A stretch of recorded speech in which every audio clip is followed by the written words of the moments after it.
So recently I've seen a lot of interesting things about the video game here, Ready or Not, and particularly in the community page on Steam and just some interesting viewpoints. At first I thought maybe the game was destroyed, like due to the bad updates. So recently I decided to play the game again. This is old footage here, so this kind of doesn't really represent the current game.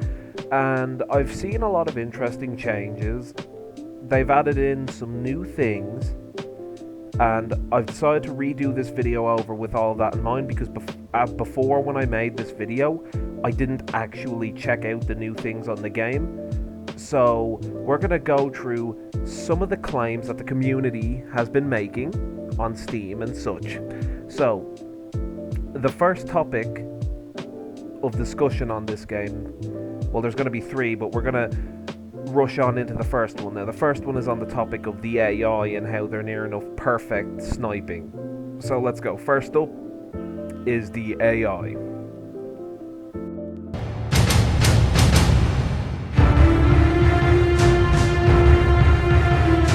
Okay, now I just want to preface this by saying that what you're seeing is old gameplay, so I haven't personally seen any of what I'm about to discuss, but I'm going to go off what the community is saying. So apparently that the AI has gone through a recent update which has pretty much made them, well, the TA-100s from Skynet Industries.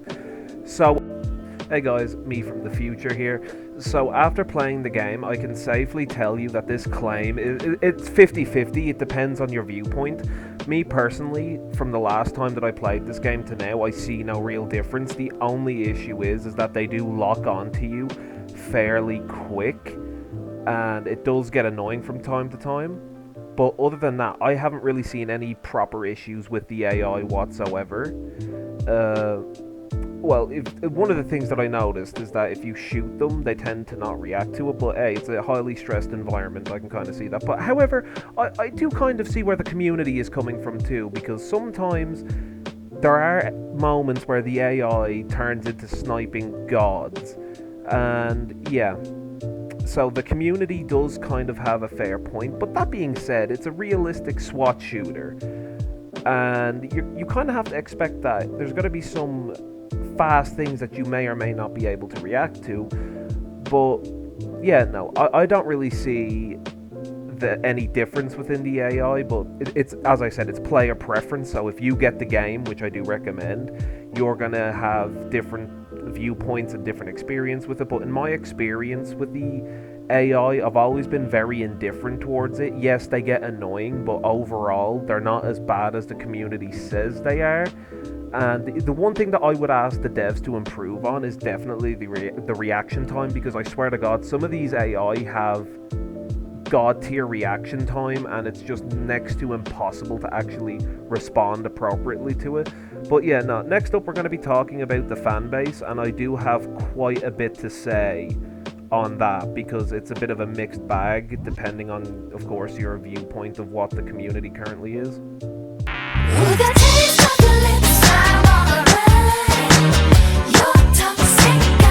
I just want to preface this by saying that not all the Ready or Not fan base is like toxic, but there is a good proportion of it that it really much is. So pretty much, I'm going to throw some screenshots up here just for like that bit of context that's needed. So I'm going to start this section off by giving the devs some praise. It's a very difficult thing to make a game on this scale, and the fact that they have gotten this far is monumentous, whatever the fucking word is. I'm lost today. So they have added in a few new weapons. I will say that they've added in a bunch of new maps, and the game does look overall better. However, we're going to get into, like, as you can see with some of these screenshots here, the community is very much a mixed bag. You're either going to mesh with it or you're not. However, I do like to say that some of these people tend to start problems for themselves, because they like to blame the devs for everything. But look, the devs can only fix so much. But I will say this, sometimes the moderation is very like weird about stuff. I mean, sometimes they'll just completely lock down threads, and then the other times they just refuse to actually communicate what they're saying sometimes. But they're not perfect, no one is. Sometimes the community members, which is like the general players, they can be a bit dickish. Like it's the Dark Souls mentality. It's like get good or like you're mad cause bad skill issue, and that's not cool by any stretch of the imagination. And I really feel like that not the devs, but like the moderation needs to crack down on this kind of like negativity because this is what kills a game. Overall, once we get to the next section of this video, I will explain in more depth about what needs to be changed. But other than that, the community is very much a mixed bag. As I said, you're either going to love it or you're going to hate it. Some of the people in it are just super toxic, and they'll just boot you out of a game for making one mistake, or they'll just dog on you for no real reason other than you screwed something up. So that's really all I have to say about the community itself. Is it toxic? Yes, but is it as toxic as other communities out there? No, and I think it just comes from general frustration on both ends. But anyway, with that being said, we're going to segue into the next section, which is going to be the gameplay and what could be updated and fixed.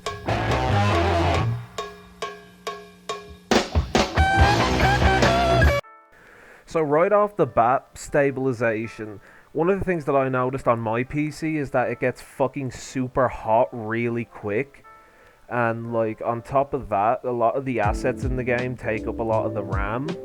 And yeah, it's just that some of the stuff that they're trying is ambitious, but on mid to low end PCs, which I'm kind of in between the mid-high scale, it does not play the best. However, for me, it does play really well. But one of the things I could suggest that they could fix is trying to compress their files better to lower down that 92 gigabyte range. Now, another thing that they could fix is how the gameplay actually works, because it's still very like not boring, but it's once you've done it like twice, you get bored of it. And they could add in a bit more, like more objectives, like actually securing hostages, bringing them out to like the van and put them in the van, as opposed to just leaving them there tied up. Because it's really good so far, but there's still a lot that they could change around. And it's just the minor stuff as well. It's not even like some of the major things. It's just overall, there's just mainly it's just the performance of the game, how everything looks, and then just adding more like replayability and more interesting objectives to it. Because right now the game is good, and some of the issues that a lot of people were talking about, I personally just don't really see it. It's still the same game that I left off on. But yeah, that's pretty much it. I think the devs have done a good job, and I think people need to kind of ease up on them. They are doing their best. The moderation team could use a bit of work, but I think that they're okay. They're alright. So yeah, no, other than that, expect some more gameplay of Ready or Not. I'm gonna do some more of that later on. But yeah, other than that, yeah, it's a pretty good game. I recommend it. Like, share, and subscribe. Please subscribe. We're so close to 100. And I will see you all next time when I play this.